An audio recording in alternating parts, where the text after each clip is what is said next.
Hello creators, how are you guys? It's great to hang out with you again for another Video Creators Podcast episode like we do every Tuesday here on iTunes, SoundCloud, Stitcher, Google Play, Spotify, wherever else you listen to your podcast episodes at. We have got a great episode with you guys today. I want to introduce you to Kristen from Six Sisters Stuff. How are you doing, Kristen? Good, how are you doing? I'm better than I deserve, just a little tired. Sick kids and, up late last night, so one of those days. But it's great to talk with you and hang out with you a little bit here as we talk about how to grow a Facebook page using video. So I've looked at your page. It looks like you've got a lot of cool stuff going on there. You're posting like a lot of awesome content. For those of you guys who don't know who they are, she's going to introduce herself in a second. But just for some context, your Facebook page, Kristen, as you probably know better than I do, is 1.3 million likes, followers, 13 million views a month just on videos. And now you guys, so that was like your bread and butter. It's like you guys are like Facebook experts, and then kind of starting to dig into the YouTube space now and talking and doing more content there. So it's like you have 28,000 subscribers there, 1.6 million views total across the channel. So it's been fun working with you a little bit on getting that on that channel going. But just kind of tell us a little bit about Six Sisters Stuff and what you guys are all about, what you do, how you got started, what you do today, all that. Okay. Well, nice. Well, I'm happy to be here. Thanks for having me. Thanks for coming. So I'm Kristen. I am sister number 2. Sometimes it's easier to call us by numbers because not everyone can remember our names. So we really are 6 sisters. And we started in January 2011 just with our website. And we mostly did it because some sisters moved across the country and we wanted to stay in touch with each other. And so we decided just to start sharing random recipes that we would make. And then we noticed people were coming to our website. And so we decided to, maybe we'll put pictures on with our recipes. And then Pinterest came and we kind of hit the Pinterest wave and pushed it really hard. We were working crazy hours to get content out there, and then we just started slowly growing all of our social media platforms. So Facebook by far is our best platform that we have with, like you said, 1.3 million followers on there. But yeah. Okay. And so your channel, or not your channel, but your page and your brand, your website, is it mostly just recipes and food stuff, or is it more than that, or what? We're trying to branch out a little bit. We just started YouTube. So in August, I went to a conference in Utah, and it kind of made me, okay, we'll try the YouTube thing. So we're gonna not only go from recipes, but try different things, a little more lifestyle. Awesome. Okay, cool. So you guys, for most YouTube creators, what they're thinking is, I'm making videos already for YouTube. And is there a way for me to leverage the same content and also grow a Facebook page? And you guys are kind of going the other direction. So this is why I'm really excited to talk with you, because you guys have grown the Facebook thing and now you're kind of going to the YouTube direction. So you kind of understand a little bit of both worlds. Well, a lot of both worlds, obviously, but you understand where we're coming from. So what are some of those like big principles that have worked for you guys just overall in growing your Facebook page? For those of us who might not have focused too much on Facebook yet, what things make that thing start humming and growing? Okay, so a few things. So one, we have a lot of different social media platforms, and so you really have to focus on one or two. And so if you want to grow your Facebook, that's the thing you're going to focus on. So at the end of your YouTube, like in your description, make sure that there's something on, follow us on Facebook. When you're sending out emails, hopefully you're using your email list. If not, I highly suggest getting an email list and put that like your number one thing on there. Like, okay, my goal is to grow my Facebook, and just invite people to follow you on Facebook. Video wise, it's a little different just because YouTube and Facebook are totally different babies. And I'm learning this rather quickly, that you can't post something on YouTube and then turn around and post the same exact thing on Facebook. It does not do well at all. Yeah. Now, sorry. No, that's okay. I was thinking, so it sounds like the first principle is just like promote your Facebook page. So you are promoting that everywhere you had an audience, it sounds like. So your email list, on your blog, your website. And so you were just, focusing on promoting that Facebook page. So for a YouTube creator, probably be like their YouTube channel. They say, hey, like us on Facebook, and just doing everything they can to drive traffic over there. Yeah. Okay, cool. What else then helps? Let's see. So, sorry, I have a list of like 100 things going on. I know. It's like people ask me, Tim, how do you grow a YouTube channel? I'm like, oh my gosh, like how much time do you have? No, exactly. So I want to say one of the biggest and quickest ways we started growing is when we started doing giveaways. So we just recently did a big giant giveaway, and we had a really big product that we gave away. And like I said before, you want to focus on that main thing. So we use Gleam, Gleam, for our giveaway. And you can rank on there how much each is worth. So with YouTube, we're trying to bring our Facebook people over to YouTube. So we ranked that up high. Like you got 20 entries if you subscribe to our YouTube. So if you're going the other way, you do it and you like, if you come to our Facebook page, you'll get 20 entries. So just pushing that giveaway specifically for Facebook, I think would help. Yeah, okay. So give them like an incentive to maybe go check out the Facebook page of some kind. Yeah. Yeah. Now, and you have to be careful when you do giveaways, because like Facebook and Instagram have very specific rules that you can't say you follow us on there to get an entry. So you have to say visit us, right? You have to visit our page, but the majority of the people will click and like it, just because as they visit you, the like button is just sitting right there, and so a good chunk will actually follow you. So. Okay. How about content-wise, like organically? What types of was it just photos, or was it text updates, or was it a variety of a lot of different things? Was it just post frequency? As far as those things are concerned, what made the biggest impact for you guys? I think it's about all of the above. So you have to stick with a schedule. Just like YouTube, they like you to kind of stick with a schedule. Your people know when it's coming on. Facebook is exactly the same. Like you have to have a schedule. And so for us, we do about 10 posts a day. Compared to other food bloggers that we watch that are actually a lot bigger, they post up to 20 times a day. Wow. We don't post that much just because it's a lot of content. Yeah. And we feel, we stick around 10 times a day, but they're growing faster, more rapidly. The thing with that is that you have to get, sorry, my brain is everywhere right now. So much going through it. Okay, so in order to grow on Facebook, I think one of the most important things is that you have to have people like in your same niche, kind of like you do on YouTube and how you collaborate with each other. Facebook's the same. You have to collaborate with people on Facebook that are in the same niche as you. And it's a little bit different, because what you're going to do is you're going to post something, and then we call it the 5-hour magic. And so you want them to share it with their people within 5 hours. Of being published. Of being published. Mm-hmm. So I have about a group of 6 people that I work with that when I have a post going on, we have a Google Doc set up. So I post which recipe or which post I'm going to put on, and then that day they're all going to share it for me. Then the next day we're going to share each other's. And so each day everyone gets a day, and my content is now not only on my Facebook page, it's on 6 other people's pages, which people can share and like and comment.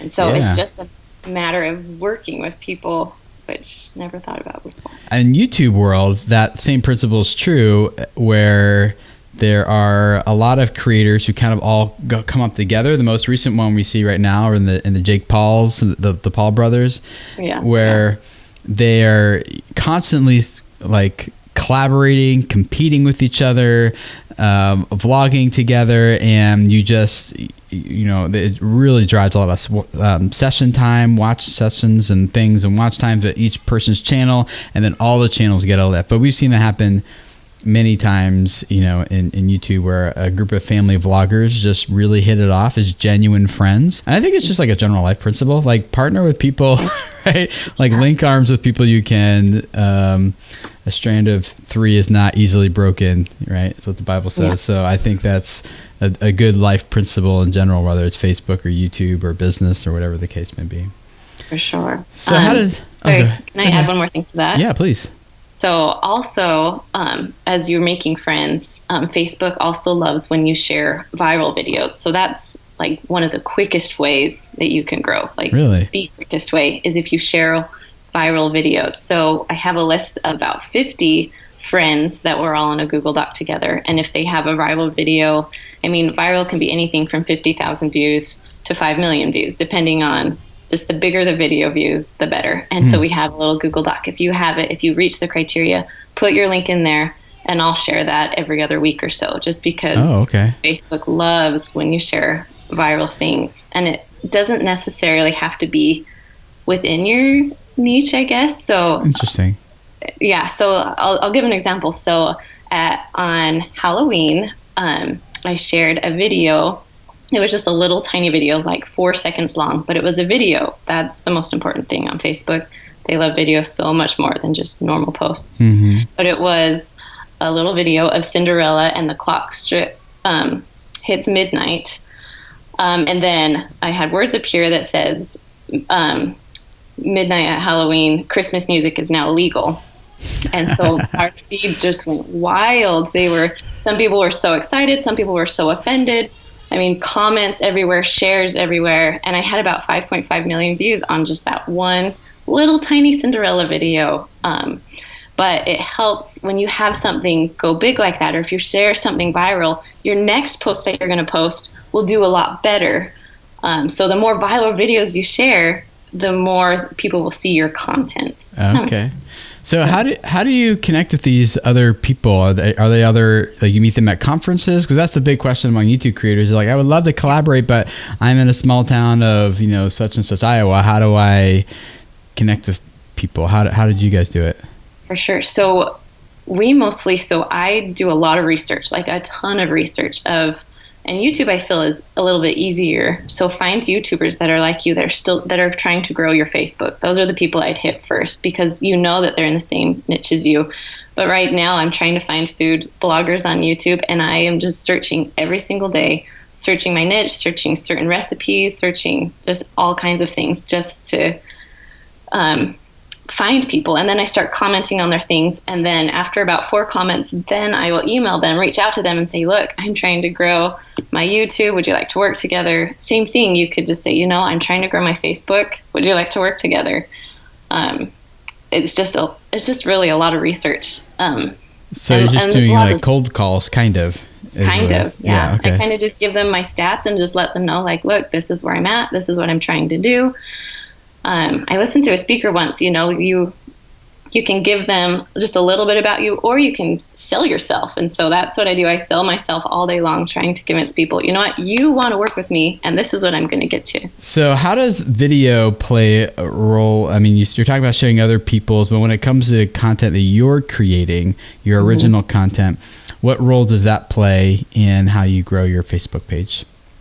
So Facebook, I mean, we all know that algorithms change all the time. And right now, Facebook is pushing video. That's really all they want on there. And you think about it, you scroll through your Facebook, what do you see? A video. There's not really plain normal pictures anymore.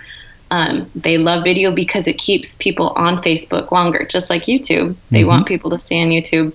Facebook wants you to stay on Facebook. So they want you to use videos that you download onto Facebook, not necessarily a link from anywhere. I would highly suggest to never, ever use a YouTube link in your description. Yeah, I think it's okay in the comments. That's what we've been trying to do. But in the description, after looking at all my numbers and research, it takes about a week to make up for it whenever I post a YouTube video. It just kills. Yeah, so you upload the video directly to YouTube instead. Yeah.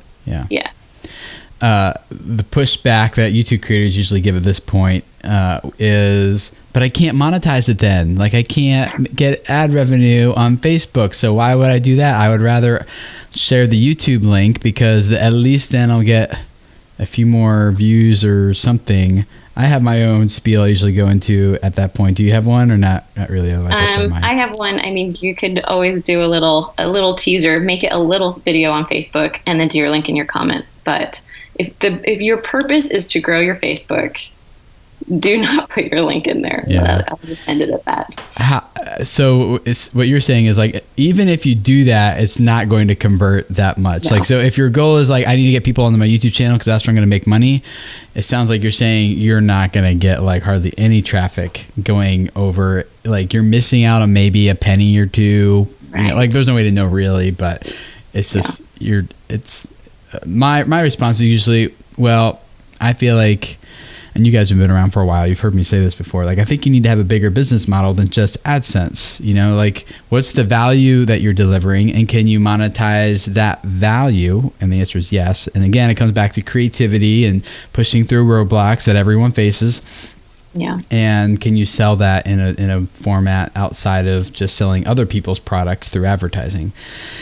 You know, so that's another conversation. If you guys want to dig into that, go back to podcast episode number 1, which is where I talk about how to make money on YouTube as a small creator. And it's my story of how I did it, and many other people have done it. And I highly recommend you just go back and listen to that podcast episode. So if you're listening to the audio version of this, I'll put a link in the show notes, or if you're watching the video version of this on YouTube, there's a link in the description below. You can go check that out. So do you find that you shoot and edit videos differently for Facebook than on YouTube? And what does that look like for you guys as far as how do we structure our content, our video content for Facebook? What would you recommend? Facebook, I would recommend that you do words in it. Like, the majority of people, at least we've experienced, don't actually listen to our videos on Facebook. So there needs to be some sort of closed caption.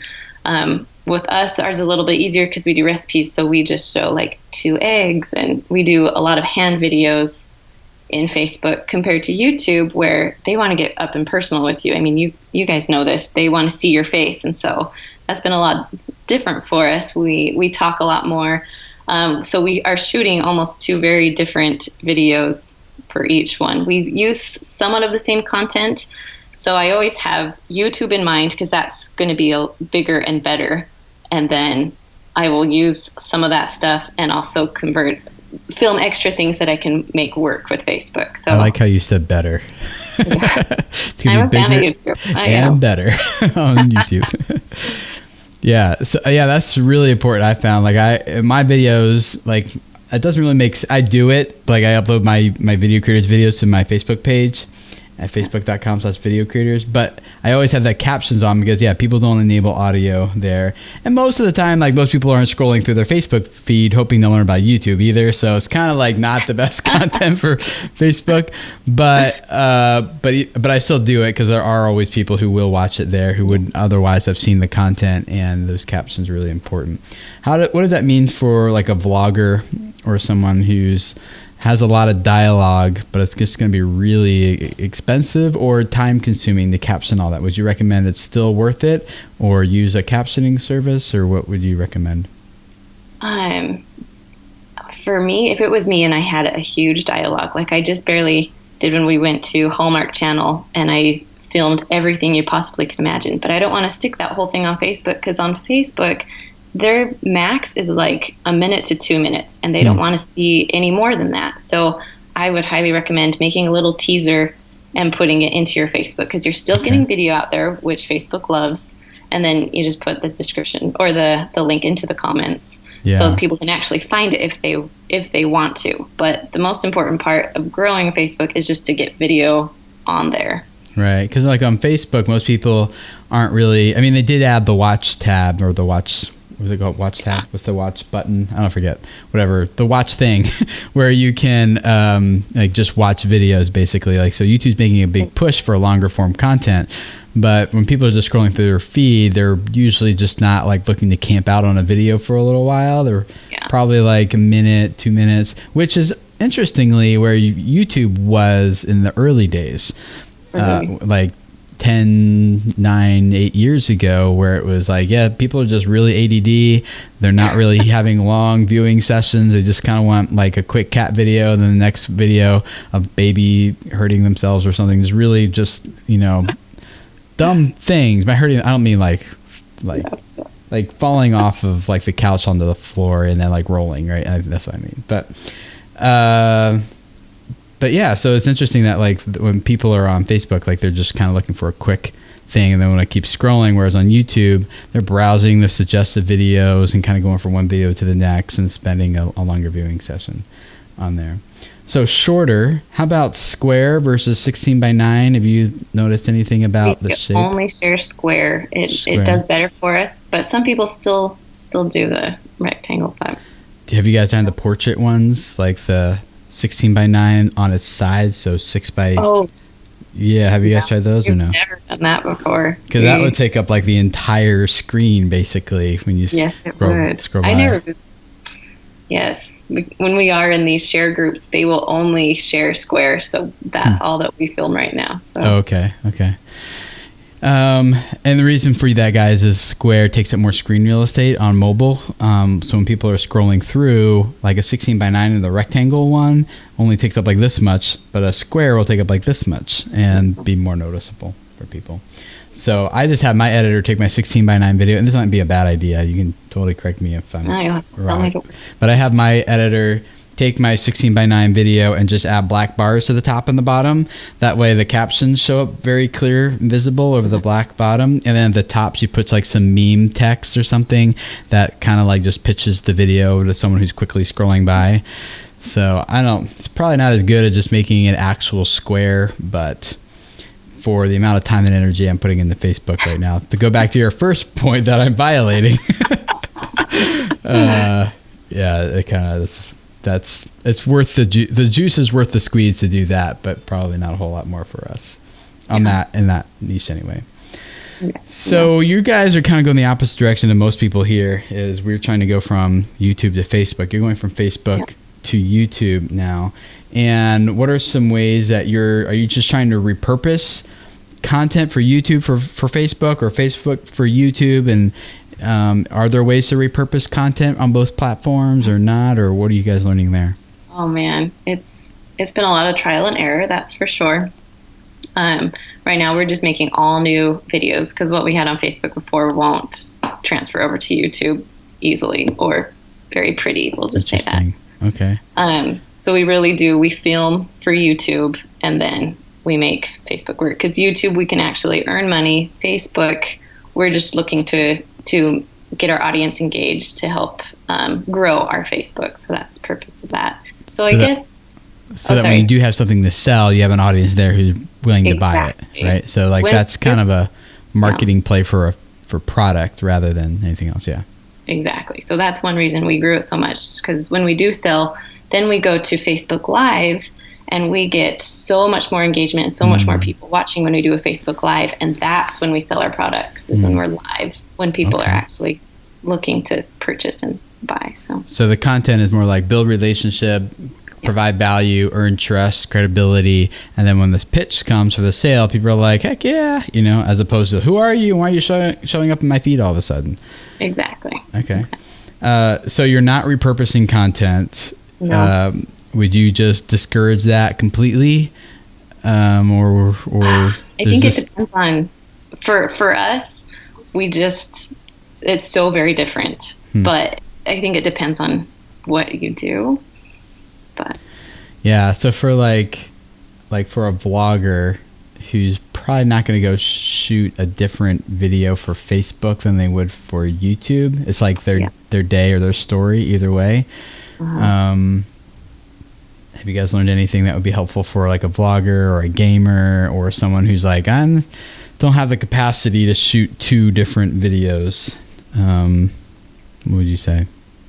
I think do what you're doing. Like, it's okay to put the same one on, as long as Facebook, I would say your 2 main things is make sure there's words and make sure it's square. And I think it would be okay to do it on both, as long as there's just a little bit of a difference there. Size wise.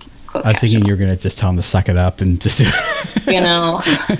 I watch some of these bloggers and it's a lot of work that they do it every day, get a video every day. Like, they don't have time to film too. I don't have time to film 1 week, but it's okay. Yeah. I mean, in my mind, going square might be like minimum you could do with your video before uploading. Because if you're using a Premiere Pro, that's a pretty easy switch, you're editing in Premiere Pro.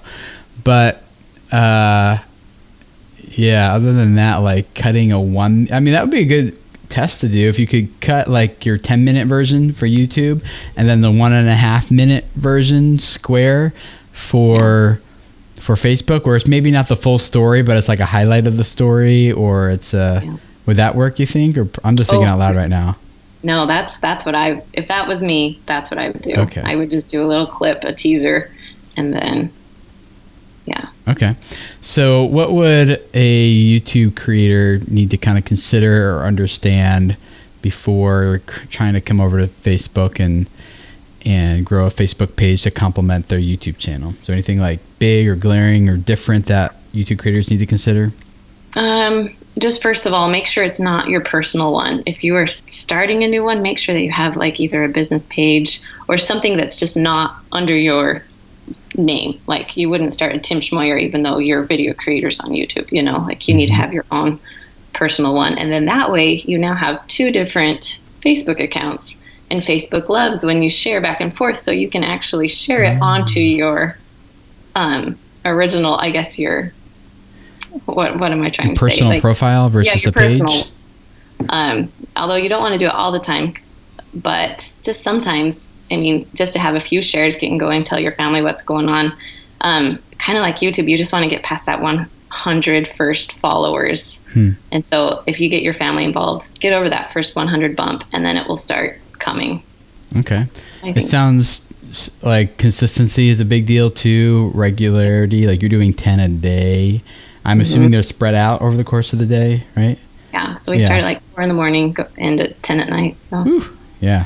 So I think maybe one big takeaways for me is like I upload to my Facebook page whenever I have like a YouTube video, which is maybe twice a week, 3 times a week. Yeah. Or even our family's Facebook page where we just upload our raw vlogs. We don't even make those square. I did change the call to action at the end. Instead of saying subscribe, now I say follow our family's story. So that way the captions, I only have to do one set of captions as opposed to one for YouTube, one for Facebook, when it's only that last thing that's different. So I just say something generic like follow our family's story. And also we're digging into Amazon Prime Video a lot more lately. And they don't accept any videos where you're doing a call to action that someone can't perform on the platform. So if I say subscribe in my videos, they reject that because you can't subscribe on Amazon Prime. If I say comment below, they reject that because you can't comment below on Amazon, right? Interesting. So I'm, and Amazon's a whole nother beast I'm digging into, which is very fascinating. But so we've been keeping ours kind of general so that we can post them on both places. And right now, we tend to get about 1/4 of the views on Facebook as we get on YouTube. But for the very first time a few weeks ago, someone came up to me here in Cincinnati. My wife, my family, and I were out in public, and they say, "Hey, like I know you guys. I watch you guys on Facebook." And I'm like, "What?" Like that has never happened before. Like, and I'm like, how did you find us on Facebook? And they're like, oh, like a friend of mine shared one of your videos. I watched it. I thought it was cute. I like your page, and now I get I get a notification on Facebook whenever you upload a new video. And I was like, interesting. Like now there's people who just watch on Facebook. So, so I was thinking about it. So I mean, how many videos do you have? You have quite a few, right? Overall, my channels, 4,000 maybe. Okay, so you have so much content that you could work with on Facebook. So Facebook has a scheduler. All you have to do is just schedule them on. That's what we do. We schedule about a week in advance. We just do it one day and just schedule everything. So then you don't have to go back and worry about it. But it will definitely, you'll see so much growth if you schedule out. Well, that was my main takeaway, I think, is like if I really wanted to grow this Facebook page, I need to post way more than one video every other day or 3 days. And then maybe a text like status update about something once here and there. So cool. Interesting. Well, if people want to check out what you guys are up to on YouTube and Facebook, where would they go? Well, you can go to sixsisterstuff.com and then you'll find all our social media platforms on there. Cool. sixsisterstuff.com, and I'll put links in the description of this video on YouTube as well as the show notes of this podcast episode. You guys can go check out Kristen and the other 5 sisters and everything they're doing there, especially it's not just recipes now, it's other things too, right? We're slowly going into that. So. Yeah, awesome. Cool. Guys, go check out what Kristen and her sisters are doing. And some things that I like to do, like when I look at Facebook pages, like what Kristen's doing, is I try to like reverse engineer a little bit. In this case, I get to actually talk with her about it, which is even better. But just like Kristen said, go do some research. Look at all these pages that have millions of likes, if that's your goal, of course, and like see what their posting frequency is, how much video are they doing, and compared to photos and text, and what are they sharing of other people's, and a lot of the stuff you can learn by just doing some research. And I know a lot of us as creators would prefer just to make cool and awesome stuff rather than like dig into like data and start tracking Excel spreadsheets. But at the end of the day, if we really want to reach people and impact their lives, this is the work that's necessary. So thank you, Kristen, for reminding us of that and for sharing your insights with us here. And the rest of you guys, if it's your first time here, we'd love to have you subscribe. We got new podcast episodes for you guys every Tuesday. We're just digging into how to grow a YouTube audience and build a business around it that makes that content sustainable, not just for the sake of views, although those are important, or money or popularity or subscribers or whatever, but ultimately for the purpose of reaching those people and impacting their lives. So thank you for letting me and Kristen be a part of that with you guys. And we will see you guys again next Tuesday for another Video Creators Podcast episode. See you then. Bye.